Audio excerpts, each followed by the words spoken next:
احتجاج کے حوالے سے اور دیگر جو ذمہ داریاں آپ کو سونپی جانی تھی، کیا باتیں ہوئی بتائیے گا خان صاحب سے آج ملاقات میں؟ بسم اللہ الرحمن الرحیم. خان صاحب سے ملاقات ہوئی، کافی سوا دو گھنٹے جاری رہی. اس دوران توشہ خانہ 2 میں ٹرائل جو ہو رہے تھے اس میں بھی میں نے بطور وکیل پارٹیسپیٹ کیا. تو جب میں خان کے پاس پہنچا تو عین اسی وقت میری غیبت ان کے سامنے ہو رہی تھی کہ میں پہنچ گیا. اور یہ غیبت کا لامتناہی سلسلہ ہے. اور اس دفعہ وہ بتایا جا رہا تھا خان کو کہ یہ جو ہمارے ساتھی ٹوٹے ہیں نا، جو بک گئے، ان کا علم ہمیں کم و بیش 1 مہینہ قبل سے تھا، لیکن یہ باتیں شاید مصلحت کے تحت مخفی رکھی گئی، یا شاید اس امید پہ کہ خبریں غلط ہوں گی اور کوئی member of the national assembly میں لائن نہ ہو جائے، بدنام نہ ہو جائے. لیکن ہوا وہی جن کا ہمیں پتہ تھا. لیکن خان صاحب کو بھی ان چیزوں کا علم نہیں تھا، لا علم تھے.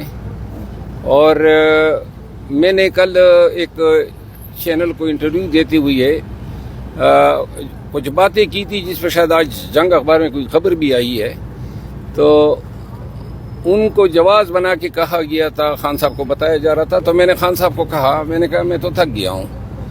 یہ بجائے اس کے کہ کوئی میاں صاحب کے کبوتر کا ذکر کرے، میرا ہی انہوں نے جو ہیں مسلسل ساری توپوں کا رخ میری طرف ہوتا ہے. تو پھر آج خان صاحب سے تفصیلی بات ہوئی. سلمان اکرم راجہ صاحب، بیرسٹر گور صاحب اور یہ دیگر تمام ساتھی موجود تھے. تو میں نے خان صاحب کو 2 ٹوک الفاظ میں کہا کہ احتجاج میں مجھ سے کوئی کام نہیں لیا جا رہا ہے، اور احتجاج کا جو یہ انداز ہے وہ مطلب ہے کہ کوئی میں مطمئن نہیں ہوں، کیونکہ یہ اصل معنوں میں صحیح احتجاج اس طرح نہیں ہوتے ہیں.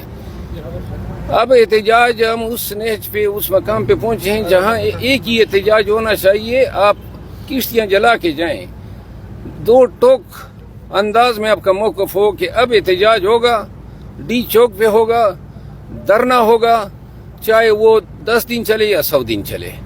لیکن یہ آپ نے نیت بنانی ہے کہ اب ہم نے ڈی چوک پہ دھرنا دے کے خان کی رہائی کے لیے، فری خان نہ ہو. یہ بھی میں نے خان کو کہا کہ ہمارا فی الوقت 1 پوائنٹ ایجنڈا ہونا چاہیے. اور بہت سی باتوں سے خان صاحب نے اتفاق کیا. ماضی میں بھی کر جاتے ہیں، احکامات بھی دے جاتے ہیں، لیکن بعد میں ان پہ عمل درآمد نہیں ہوتا ہے. میں نے خان صاحب کو مثال دی. میں نے کہا کہ 22 اگست کو جب جلسہ تھا تو اس سے پہلے ہم نے میڈیا پہ بڑے بلند بانگ دعوے آپ سب کے سامنے کیے کہ اگر جلسہ نہیں ہوا تو جو ہیں چوڑیاں پہنا دے، یہ وہ. اب اگر ہمیں پتہ ہوتا کہ مؤخر ہونا ہے تو ہم یہ باتیں کس طرح کرتے، لیکن چونکہ ان بورڈ ہی نہیں تھے. میں نے کہا آئندہ اگر کوئی احتجاج ہوگا اور ہم ایسے بلند بانگ دعوے کرتے ہی نہیں ہیں جو پورے نہ کر سکے، لہذا پھر جو بعد میں ہم نے ویڈیوز وغیرہ بنائی، ہم نے کوئی ایسے دعوے نہیں کیے کیونکہ محتاط ہو گئی. چیزیں ہماری ہاتھ میں نہیں ہوتی ہے تو اوپر سے کیا دعوے کر سکتے ہیں. خان نے آج اتفاق کیا کہ احتجاج کی. اور دوسرا میں نے علی امین خان کے حوالے سے بتایا. میں نے مشال بیٹی ہوئی تھی، میں نے کہا کہ بے شک اس کا بڑا اچھا کردار ہے، بڑی اچھی اس نے ڈیلیور کیا ہے، اس کے بیانات بڑے اعلیٰ ہیں. اور پھر احتجاج میں جو کردار ہیں وہ اکلوت علی امین خان کا ہے. تو لہذا خان صاحب نے ایک بات کہی جو خان صاحب کی رائے تھی کہ علی امین اگر ڈی چوک میں جو گرفتاری سے بچنے کے لیے انہوں نے جو کوششیں کی، شاید گرفتار ہونے کی صورت میں یہ بات انتظامیہ کے گلے پڑتی. تو علی امین خان کا میں نے یہ کہا کہ جی چیف منسٹر ہیں، ایک صوبے کو ریپرزینٹ کر رہے ہیں، کل گورنر راج لگائیں گے تو جواز یہ بنائیں گے کہ روزانہ وسائل کا استعمال کر کے ادھر چڑھ دوڑتے تھے. تو میں نے کہا اس کو ہم بیک اپ میں رکھ سکتے ہیں، ہمیشہ انہوں نے سپورٹ کیا ہے. لیکن میں اس کا قائل نہیں ہوں کہ علی امین خان جو ہیں ہم اس کو کنفرنٹیشن پہ لے جائیں. تو اب اس حوالے سے فیصلے ہوئے ہیں. شاید سلمان اکرم راجہ صاحب اور بیرسٹر گور صاحب وہ آج اناؤنس کریں گے. لیکن یہ اتفاق ہوا ہے کہ احتجاج کمیٹی کو احتجاج حوالے ہوگا، جس میں خان صاحب نے میاں اسلم صاحب کا نام بتایا کہ ان کو بھی رکھیں، علی امین خان کو بھی رکھیں، سلمان اکرم راجہ صاحب بھی ہوں گے، بیرسٹر گور صاحب بھی ہوں گے، میں بھی ہوں گا، اور 1-2. لیکن یہ ہماری کوشش ہوگی کہ انتہائی چھوٹی کمیٹی ہو بجائے اس کے ہم اس کو کور کمیٹی بنا دیں. اچھا ابھی آپ نے کہا کہ آپ جب اندر گئے تو وہاں پہ آپ کے خلاف کی باتیں ہو رہی تھی, ایسا کیا آپ نے رات کو کہا تھا جو کہ جواز بنا کر آپ کی میں نے کچھ کہوں یا نہ کہوں, باتیں تو پھر کرتے ہیں نا, وہ بائی ڈیفالٹ ہو جاتی ہے. لیکن یہ ہے کہ اب خان کو بھی پتہ ہے اور مجھے بھی علم ہے, لیکن آج میں نے ذرا شور زیادہ مچایا اندر. کیا کہا آپ نے شور؟ میں نے خان کو کہا یہ سلسلہ آپ ہی بند کریں, ان کو شٹ اپ کال دیں.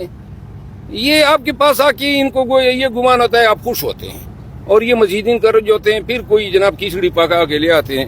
میں نے کہا مجھ پہ وقت ضائع کر رہے ہو, کبوتر باز کی بات کرو, یہ گورنمنٹ کے ہتھ کنڈوں کی باتیں کرو نا, آپ کے ساتھ ہو کیا رہا ہے ان پہ وقت ضائع کرو نا, میری پیچھے کیوں پڑے ہو. اس کے علاوہ سر پچھلی دفعہ جو عمران خان نے کچھ خبریں چلی تھی کہ ڈانٹ دیا تھا بیرسٹر گور کو, اس دفعہ بھی کسی کو اس طرح کی کوئی؟ نہیں, آج تو خان صاحب کا بڑا اچھا موڈ تھا. ہاں البتہ خان نے 2-3 باتیں کہی ہے. ایک تو انہوں نے کہا ہے کہ مولانا فضل الرحمان صاحب جو ہیں وہ کہتے ہیں کہ میں نے ملٹری کورٹس کا کلاس ختم کرایا ہے. تو خان صاحب نے کہا کہ عوام کو یہ ضرور بتا دے کہ اگر یہ مجھے ملٹری کورٹ لے جانا چاہتے ہیں تو لے جائیں, مجھے پرواہ نہیں ہے. اور اگر یہ ملٹری کورٹ کسی باشعور باضمیر اور جمہوریت پسند آدمی کا ضمیر اجازت دیتا ہے تو حکومت کا ساتھ دیں, لیکن اگر ایسی کوئی بات نہیں ہے, انہوں نے کہا یہ میرے حوالے, اور آج میڈیا کو بھی اس نے بتایا کہ میں ملٹری ٹریبیونل سے مجھے مت ڈرایا اور دھمکایا جائے. احتجاج اب کون لیڈ کرنے ایک بات اور کی جو بڑی, نے کہا جی 10 ایام تک ایک کال کوٹڑی میں اس کو رکھا گیا اور اس میں گپ اندھیرا کیا گیا تھا. کہتے ہیں میں نے 10 دن دنیا سے کٹ کے گزارے ہیں, اور خان صاحب کی رائے میں یہ ڈی چوک دھرنے کے بعد کا شخصانہ تھا, واقعات کا شخصانہ تھا. کہتے ہیں نہ کتاب تھی نہ کوئی روشنی کی کہیں جھلک تھی, اور قید تنہائی تھی, اور اس پہ جو افسوس ہم کر سکتے ہیں. خان صاحب نے کہا مجھے یہ فکر تھی کہ مجھ سے کہیں زیادہ بدتر جو ٹریٹمنٹ ہو بشر بی بی کے ساتھ. اچھا جو احتجاج ہے کون لیڈ کرنے جا رہے ہیں اور کب سے سٹارٹ ہو رہا ہے دوبارہ سے احتجاج کا؟ یہ لیڈ کرنے والی بات نہ کرو نا, لوگ پھر کہتے ہیں کریڈٹ لے جاتا ہے. کب سے جی ادھر بات کرتے ہیں. کیا اس ملاقات میں علیمہ خان صاحبہ بھی موجود تھیں جو آج آپ سے؟ اب یہ سب موجود تھے, بی بی صاحبہ بھی تھی. نہیں تو احتجاج کب سے اسٹارٹ ہوں گے یہ؟ اس کی کوئی ڈیڈ لائن؟ ٹھیک ہے, بہت بہت شکریہ. شیر افضل مروت صاحب ہم سے گفتگو کر رہے تھے.